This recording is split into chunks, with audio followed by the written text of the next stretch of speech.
Sleigh bells ringing, diamonds blinging, carols singing, favorite season. Sleigh bells ringing, diamonds blinging, carols singing, favorite season. They said, say Nick, what you got up in that bag, yeah. I got racks in my sack or in my bag, yeah. They said, say Nick, what you got up in that bag, yeah. I got racks in my sack or in my bag, yeah. Frozen, neck is frozen, catch me rolling, I'm the Rookie QB ratings. Now, Nick, we think, rookie QB ratings.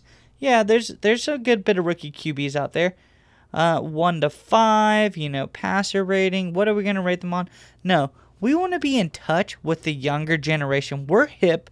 We are cool. We're going to rate the rookie QBs with emojis to tell you how cool we really are. And I think this is going to be a great segment, Nick. Why don't you start us off? Let's rate Trey Lance. Yeah, Trey Lance right there. Look, rookie quarterback drafted by San Francisco. Yeah, right? That's all you can do. Just a little shrug of the shoulders. He's had one start. He lost it. But he's looked athletic. He's kind of looked as advertised. Developmental prospect, big arm, good athlete. He ran well that game. He's ran well in spot duty. He's only completing 52% of his throws, but he isn't really throwing that much. It's a really small sample size. We'll see if he develops. Is he Pat Mahomes? Is he Mitchell Trubisky? It's too early to tell. So that's why we kind of got to shrug. We'll have to see how it shakes out for him in San Francisco. Yeah, don't know. Too small of a sample size. Shown some flashes, also shown some bad stuff. But like you said, shrug. We'll see next year. We'll see the year after that how it goes. Next on our list is the young Jacksonville quarterback, Trevor Lawrence. Yeah, like everything with Jacksonville, Lawrence has been bad. There's no sugarcoating it. He came in highly touted, the most highly ranked quarterback prospect since Andrew Luck. Andrew Luck came into a bad Colts franchise, coming off losing. Peyton Manning won 8 games right out the gate. Actually, I think he won 11 games right out the gate. Jaguars, Trevor Lawrence has already lost 11 games right out of the gate. He has struggled, more interceptions than touchdowns, coming off a bad 4-pick game last weekend. I think the real issue with Trevor Lawrence is that he has to do too much. Right now, he's in the top 10 in passing attempts in the league. He's thrown more passes this season than Aaron Rodgers, Dak Prescott, and Ben Roethlisberger. That is astounding for a rookie quarterback that doesn't have much talent around him. I think he has the physical tools, and he shows flashes sometimes. Got a big win in a kind of a comeback fashion against the Miami Dolphins in the middle of the year. But he has played poorly. He's in a bad organization. It's been bad. That's why we have the head in the hands, right? You got to look away. But the question is with Lawrence, do you look away because he's trying to steer a train that's flying off the tracks, or is he really playing really poorly and maybe potentially heading towards being a bust? Yeah, I think Lawrence, he has all the physical tools. He has the pedigree coming out of college and high school to be one of the best. But I don't think anyone's going to be successful in this Jacksonville environment. I think until they change that or until Lawrence travels on, I think he got a raw deal. Hopefully that first overall money is treating him well, because he's going to have to earn his next paycheck big time, and you're not going to get it playing with Jacksonville. No, and especially in that division, right? I mean, you've got a good Tennessee, well-run Tennessee. Colts are well-run.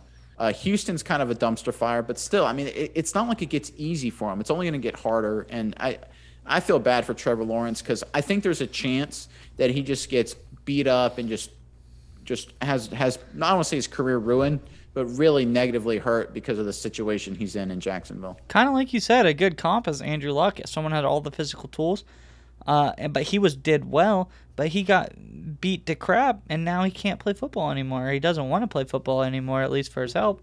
That's where we might see Lawrence ending up. Yeah, potentially, yeah. So Lawrence. Let's move on to Fields. Justin Fields, the anomaly of the group. Yeah, he's got 2 emojis, right? Because he goes hot and cold, right? Sometimes he drives you angry with how he plays and with how good he is, and sometimes he's kind of cold. He can't complete passes. He can't read defenses. You just don't really know with Fields. This is a guy, he's got a better passer rating than Trevor Lawrence. He's done some really good things. He had a great game at Pittsburgh, brought them back where he got screwed by the refs in the end of that game. He had that run on 4th down earlier this season against the San Francisco 49ers as one of the highlights of the year. The guy's a dynamic player, uses his legs really well, throws a really nice deep ball. He's got Matt Nagy as a coach who, is a bad environment too. We don't know how well he is with after how Nagy handled Mitch Trubisky. I think with Fields, it's kind of, it's really kind of blows hot and cold like the emoji says. It could go one way or the other right now. Yeah, I completely agree. And this hot emoji that we chose also could be the angry emoji. And you know why? It's because he shows these flashes and it makes you angry that they're not utilizing him in a better way. And sometimes he just looks ice cold, looks like a completely different quarterback going out there. But when you give him the bootlegs, when you give him the play actions, the read option plays that he was bred at Ohio State to run, he looks like a really top-tier quarterback coming out of a good system.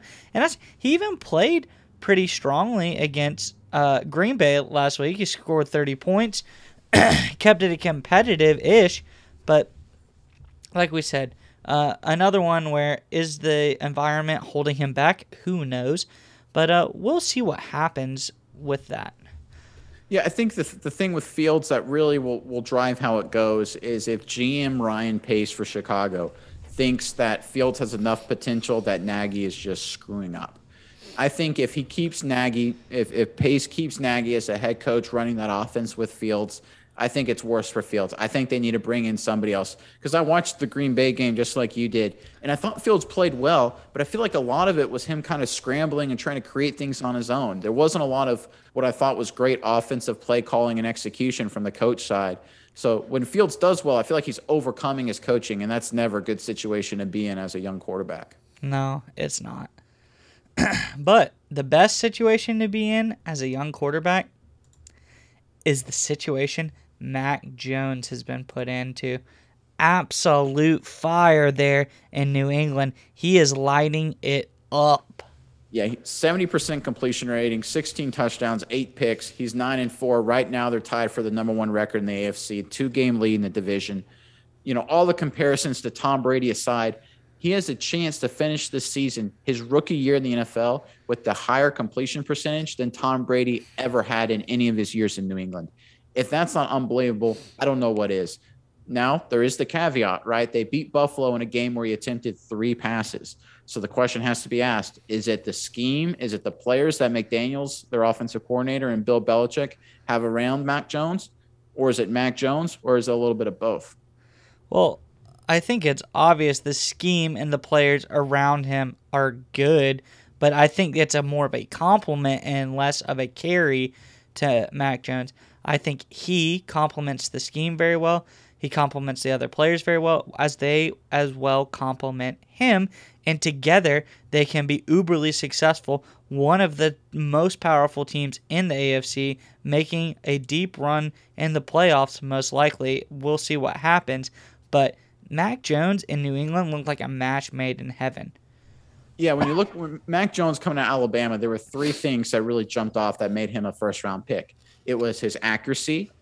It was his decision-making with the football. He took care of the football, didn't do a lot of reckless things with it. And he knew how to manage, kind of egos and talent and knew, all right, managing different receivers and tight ends and running backs and running an offense that has a lot of weapons. And that's exactly what New England needed. They went out in the offseason, got a lot of weapons on the offensive side of the ball. And Mac Jones came in. He's been accurate. He's made good decisions, and he's distributed the football to all the different weapons they created. He's been everything they wanted and more, I think. So it's like you said, I think it's a match made in heaven so far. And finally, last and least, Zach Wilson and the New York Jets. Yeah, this is the poop emoji, right? He's been really, really bad. There's no doubt about it. As bad as some guys like maybe Lawrence or Fields have been at times, Zach Wilson takes the cake. Look, here's a guy, he's only won 2 starts.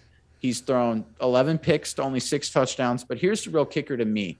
He's scoring 14 points a game when he starts, but when his backups play, they score almost twice as much. They average closer to 30 when Mike White was the starter for the Jets for those 3 games. That tells me that there is a lot of, I don't want to say a lot of, there is some talent on the offensive side of the football. They got the wide receiver, the rookie out of Ole Miss. They got Crowder, who's a solid slot receiver, right? They've got a few players on offense where they can move the ball and score points. Zach Wilson just isn't getting it done. He's been shut out. He's been held to 3 points. He's been held to 6 points. He's just not scoring. He's turning it over. I mean, he's shown flashes of a few big arms, but if you're the Jets fans right now, after seeing what happened with Sam Darnold, I think right now you got to be worried you've got another bust on your hands. Yeah, I mean, Wilson hasn't been impressive at all. And like you said, Mike White, who is not a top-tier quarterback by any means, even if he thinks he is, he was competent in that offense.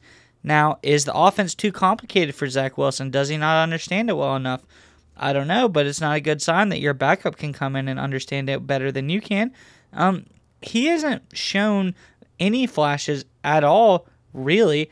Like, the biggest flash we've seen out of the Jets is when Mike White came in the first game to start and blew somebody out of the water for their first win. I mean, it's not looking for good for Wilson and the Jets here. And like we talked about a few times, sometimes there's a sunk cost fallacy in first-round talent, just like the Cardinals did with Josh Rosen. This might be time to move on from Wilson, and if he's not the guy, and try your hand at another quarterback in next year.